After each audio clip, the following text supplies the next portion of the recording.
നമ്മളെ വീടുകളിലൊക്കെ മക്കൾ ഇങ്ങനെ വലുതാകണതിനനുസരിച്ച് ബാപ്പാരും മക്കളുമായിട്ട് തീരെ ബന്ധമല്ല. ചെറുപ്പത്തിൽ നമ്മൾ ഓമനിക്കലും മുത്തലും താലോലിക്കലും ചോറ് വാരിക്കൊടുക്കലും കുട്ടികൾ നമ്മളെ തൊള്ളേക്ക് ഇങ്ങോട്ട് വാരിത്തരലും ഒക്കെ ഉണ്ടായിന്.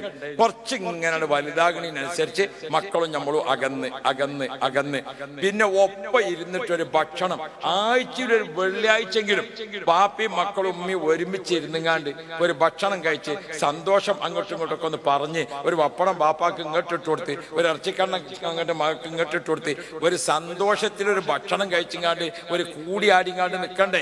അപ്പോഴല്ലേ കുടുംബം എന്ന് പറയുന്നത്, അപ്പോഴല്ലേ അതിന്റെ റാഹത്ത്. ഞാൻ എൻ്റെ പ്രിയപ്പെട്ടവരോട് ഓർമ്മപ്പെടുത്തുന്നത്, ഹൃദയം അറിഞ്ഞ ബന്ധം നമ്മുടെ വീട്ടിന്റെ അകത്തളങ്ങളിൽ ഉമ്മയും വാപ്പയും അതേപോലെ തന്നെ മക്കളും മക്കളും ആ ഒരു കുടുംബ ജീവിതമുണ്ടല്ലോ, ആ ജീവിതത്തിൽ നമ്മൾ പരസ്പരം നല്ല പോലെ കാത്തു സൂക്ഷിക്കണം. രക്തബന്ധം